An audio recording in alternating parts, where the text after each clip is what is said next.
హనుమంతప్ప మా మరిదినప్ప మా చెల్లెళ్ళు మగడప్ప ఇల్టెం తెచ్చిటిమి మాకన్నదమ్ములు లేరు సారు, మాకెవ్వరు లేరు సారు. ఇద్దరు కొడుకులుంటే పానం బాలేకుంటే చూపించుకొద్దామా అని వచ్చిండు సారు. మాకు ఎవ్వరు లేరు సారు. మా పరిస్థితి ఎట్లా చేసిండే సారు. మాకు దేవుడు లేకున్నాడు సారు. ఏం జరిగింది అంటున్నారమ్మా? ఏం జరిగింది అన్నారు? ఎట్లా జరిగింది అంటున్నారు? ఇగో ఈ బాబు ఉన్నాడు సారు. అన్నాడు బస్సులో ఉన్నాడా? బస్సులో ఉన్నటువంటి బాబు. నువ్వు బస్సులో ఉండేనా బాబు? ఏం పేరు నాన్న? అశోక్. ఏం జరిగిందమ్మా? అసలు లోపలే ఉన్నావు నువ్వు, ఏమైంది? టిప్పర్ వచ్చి గుద్దింది తప్పిన అందరం ఎక్కడలో అయితే మీద ఒకరు వాడి కంకరాడి హనుమంత్ అని ఏమైతారు మీకు? ఏమైతారు? ఫాదర్. మీ డాడీయా? హనుమంతు వీళ్ళ ఫాదరే చనిపోయిందంటే ఎట్లా ఉండే సిచ్యువేషన్ అప్పుడు? ఎంత భయంకర? మొత్తం డేంజర్ ఉండే, మొత్తం ఊపిరాలు విండో వలగొట్టాకనే ఆక్సిజన్ మొత్తం మట్టి అంతా కంకర అంతా పడిపోయింది. ఎక్కడి నుంచి బయలుదేరింది? తాండూరు నుంచి హైదరాబాద్ పోతుంది. ఎంతసేపటికి మీరు ఎక్కిన తర్వాత ఎంతసేపటికి అయింది? అర్ధ గంట అయినాక 6 గంటలకు అట్లా. 6 గంటలకు అట్లా. ఎవరిది మిస్టేక్ అంటారు? ఏమో చెప్పారు మీకు? టిప్పర్ది మిస్టేక్.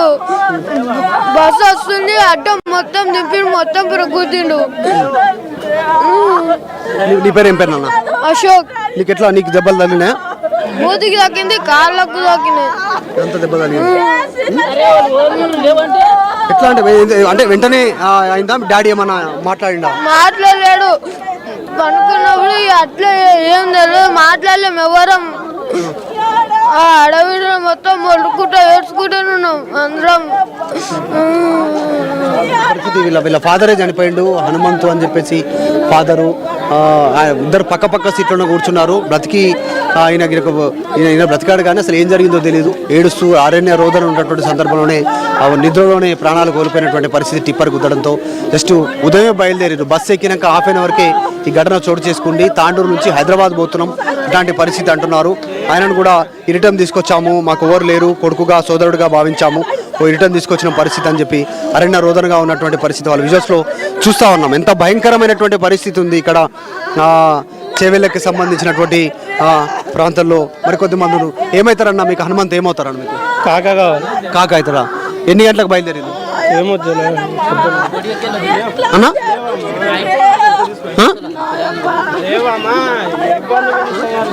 మేము చెప్పండి ఎట్లా జరిగిందేమో సార్. మేము లేకుంటే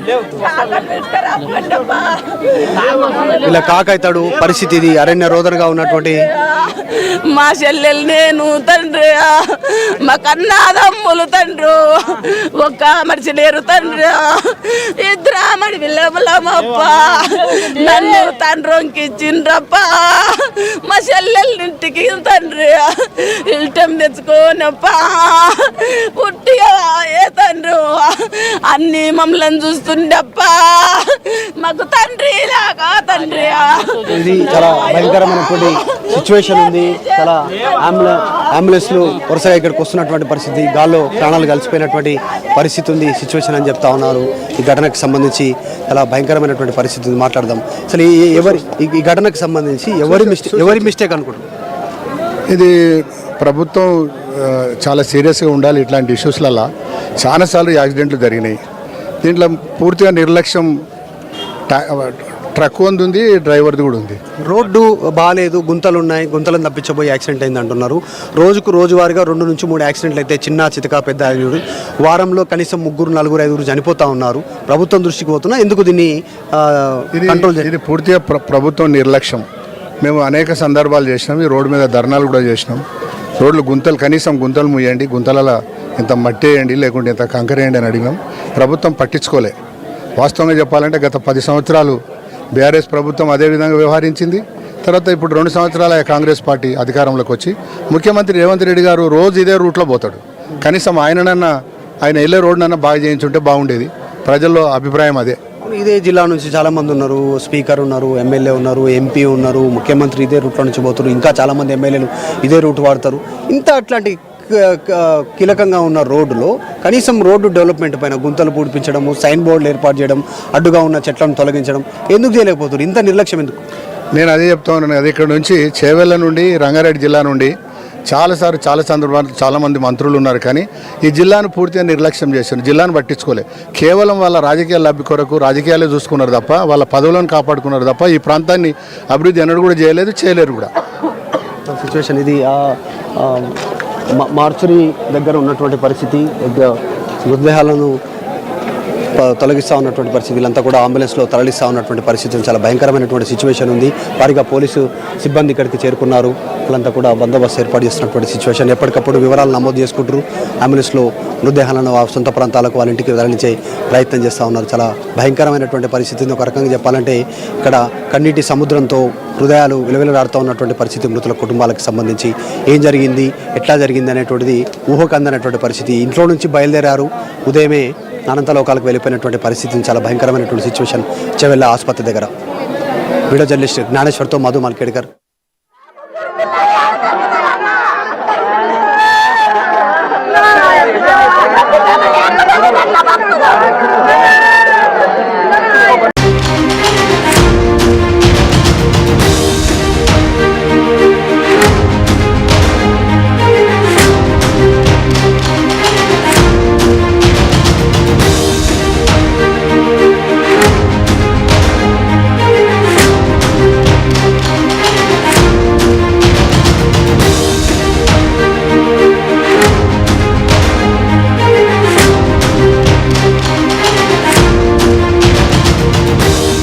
బ్రేకింగ్ న్యూస్ చూస్తున్నాం. ఒక 3 నెలల పాప, 3 అక్క చెల్లెళ్ళు, 21 మందికి పైగా మృతి చెందారు. ఇప్పటిదాకా హాస్పిటల్లో ఇంకా శతగాత్రులు ఉన్నారు. వాళ్ళ పరిస్థితి చాలా విషమంగా ఉంది. ఇలాంటి పరిస్థితులు అసలు కలగడానికి గల కారణాలు ఒక్కసారి విశ్లేషించే ప్రయత్నం చేద్దాం. ఇటు టిప్పర్ లారీ ఓవర్లోడ్ అవ్వడం, ఓవర్లోడ్తో పాటు ఓవర్ స్పీడింగ్ చేయడం, అలాగే ఆర్టీసీ బస్సు కూడా 50 మంది ఉండాల్సిన చోట 72 మంది, అది కూడా ఓవర్లోడ్ అయింది, అది కూడా ఓవర్ స్పీడింగ్ చేశారు అని చెప్తున్నారు. ఇటు ఇంకొకసారి చూస్తే కంకరపై టార్పోలిన్, అంటే ఒక టిప్పర్ లారీని ఇట్లా ఇండస్ట్రియల్కి సంబంధించిన లారీస్ కానీ వీటన్నిటిని ట్రాన్స్పోర్ట్ చేసేటప్పుడు గవర్నమెంట్ రూల్స్ ప్రకారం టార్పోలిన్ని కట్టాలి. దాంట్లో ట్రాన్స్పోర్ట్ చేసే ఏ వస్తువులు ఉన్నా, మెటీరియల్ ఉన్నా, ఏది ఉన్నా వాటన్నిటిని షిఫ్ట్ చేయాలి. అలాగే కాంట్రాక్ట్ బస్సు డ్రైవర్ ఎవరైతే ఉన్నాడో ఆ డ్రైవర్ కూడా ఓటీ చేస్తున్నాడు, ఓవర్ టైం.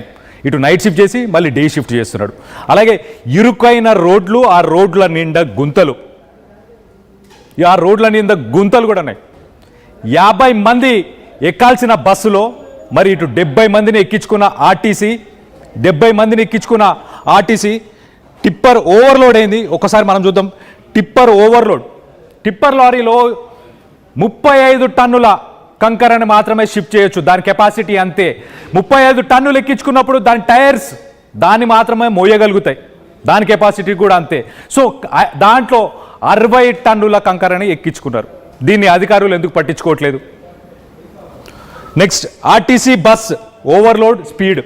52 మంది ప్రయాణికులు ఉండాల్సిన ఆర్టీసీ బస్సులో 50 మంది ఉండాల్సిన ఆర్టీసీ బస్సులో దాదాపు 70 మంది ఓవర్లోడ్. అంటే అక్కడ కూడా బస్సు మధ్యలో నిల్చోవడము, వీళ్ళందరూ ఆఫీసులకి, స్కూల్స్లకి, వీటన్నిటికీ వెళ్ళాలన్న ఉద్దేశంతో మొత్తానికైతే బస్సు కూడా ఓవర్లోడ్ అయింది. ఎర్లీ మార్నింగ్ అవర్స్ కాబట్టి ఎవరు లేరు కాబట్టి బస్సు కూడా ఓవర్ స్పీడింగ్ చేసినట్టు తెలుస్తుంది. నెక్స్ట్ మనం చూస్తే కాంట్రాక్ట్ బస్సు డ్రైవర్ ఎవరైతే డ్రైవర్ ఉన్నారో ఆయన కాంట్రాక్ట్ ఎంప్లాయ్, ఆర్టీసీ ఎంప్లాయ్ కాదు. ఆర్టీసీ ట్రైనింగ్ పూర్తిగా జరగలేదు, ఆర్టీసీ నామ్స్ అన్నీ తెలియదు, సేఫ్టీ నామ్స్ అన్నీ తెలియకుండా నైట్ డ్యూటీ చేసి, నైట్ డ్యూటీ తర్వాత మళ్ళీ ఎర్లీ మార్నింగ్ 4 o'clock మళ్ళీ డ్యూటీకి ఎక్కాడు. నిద్ర సరిపోకుండా ఉండి తను డ్రైవ్ చేయడం మరొక కారణంగా మనం చూడొచ్చు. దాని తర్వాత ఇరుకైన రోడ్లు, అలాగే గుంతలు. ఆ రోడ్డు ఎక్స్టెండ్ చేయాలి అని దాదాపు ఒక 10-15 సంవత్సరాల నుంచి అటు వెళ్ళే ప్రజలు, ఆ పరిసర ప్రాంతాల్లో ఉన్న ప్రజలందరూ కూడా చెప్పారు. ఎన్నోసార్లు నిరసనలు చేశారు.